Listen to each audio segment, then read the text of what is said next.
Buenos días, nosotros somos el equipo 7 y vamos a explicar cuáles son las propiedades eléctricas. Todos los materiales se pueden clasificar. Esta clasificación se basa en la facilidad o la resistencia que prestan al flujo de la carga eléctrica. La primera propiedad va a ser la conductividad. La conductividad eléctrica es la capacidad de la materia para permitir el flujo de la corriente eléctrica a través de sus partículas. Dicha capacidad depende de la estructura atómica. Entonces, se puede decir que la conductividad es la medida de la capacidad de un material o sustancia para dejar pasar la corriente eléctrica a través de él. En los materiales cerámicos son materiales que por sus enlaces iónicos y covalentes son duros, frágiles, pero tienen baja conductividad eléctrica. En los polímeros no conducen electricidad, de cual suelen obtener con un aditivo para conferir su conductividad eléctrica. A un buen conductor de electricidad es que permite el paso con facilidad y cuando no, se menciona como resistencia, ya que no permite el paso de ella y se clasifica como mal conductor. En la conductividad de los polímeros se considera mal conductor porque no deja pasar con la conductividad ya que es baja. En la conductividad cerámica también es baja y se considera mal conductor. Y en los metálicos, como ellos sí permiten el paso de electricidad, se consideran como buen conductor. No conductividad o aislante. Un aislante eléctrico es cualquier sustancia incapaz de transmitir la electricidad, o lo que es lo mismo, cualquier sustancia capaz de impedir o disminuir el flujo de la corriente eléctrica. Son materiales fundamentales en la industria eléctrica y el manejo de la corriente, ya que se usan para impedir cortocircuitos y reducir la peligrosidad de la transmisión, al impedir que las cargas eléctricas fluyan libremente. Aplicaciones de los aislantes eléctricos.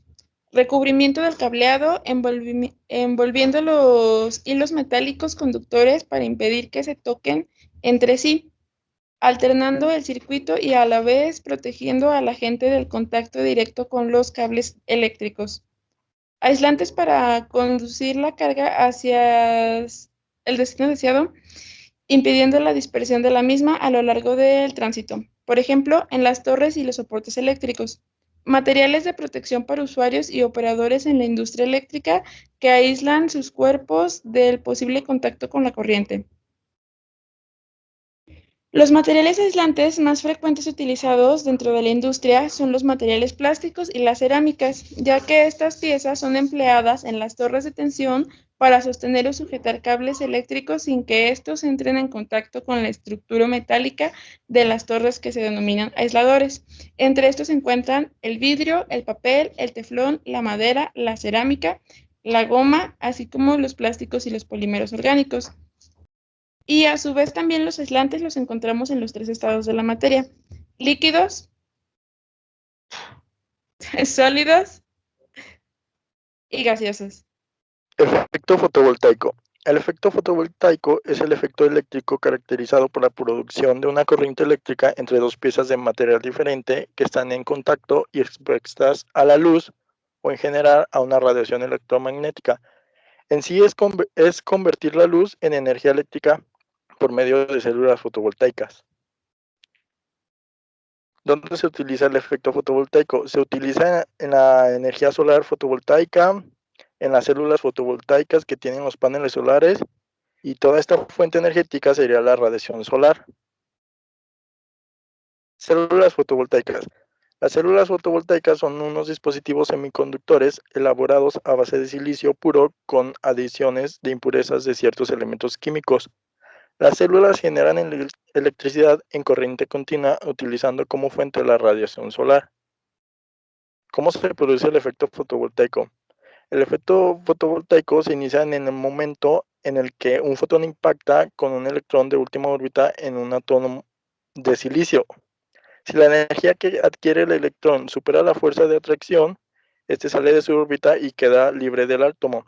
En sí, el fotón no es más que una partícula de luz radiante.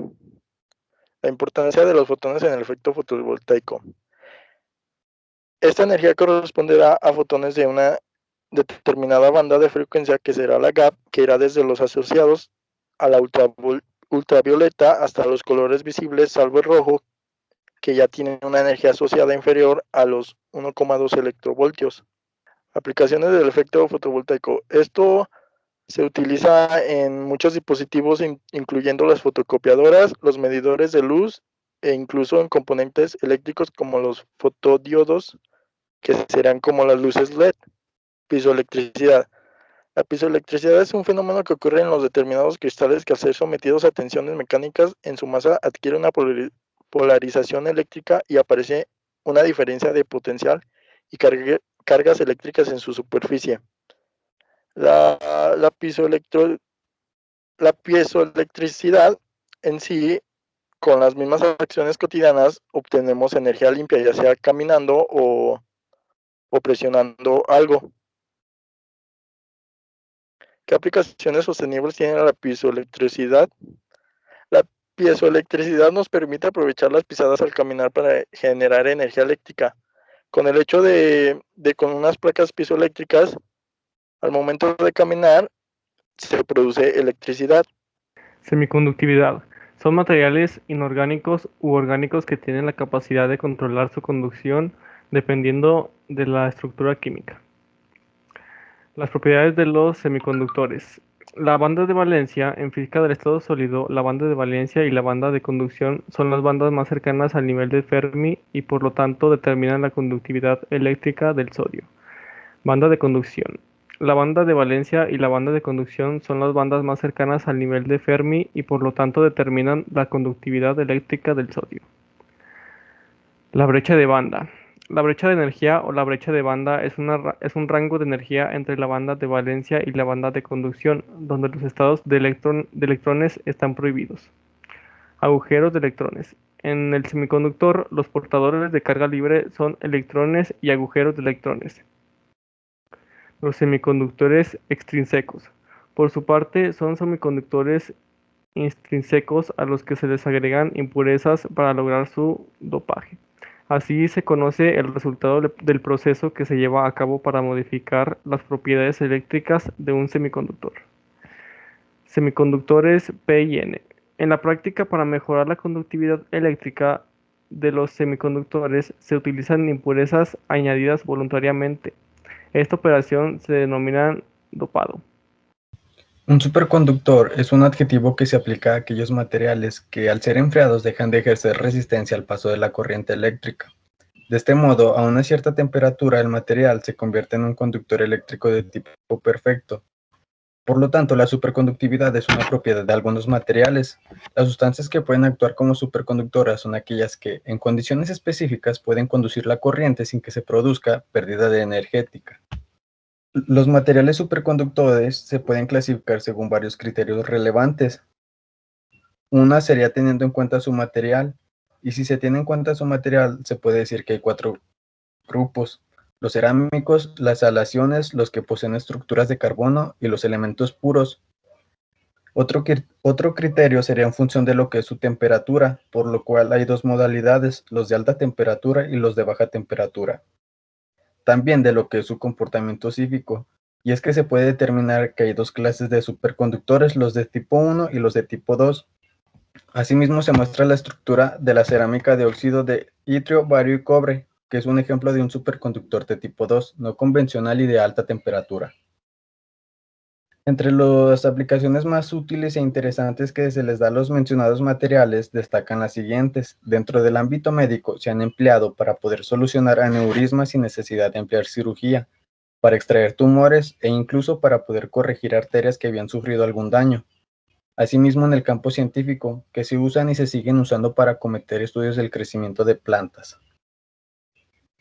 La ferroelectricidad es una propiedad empírica de materiales dieléctricos no entrosimétricos, que poseen por lo menos 2 estados orientacionales enantiómeros termodinámicamente estables, los cuales pueden ser intercambiados el uno al otro por influencia de un campo eléctrico externo y cuya única diferencia es la dirección del vector de polarización.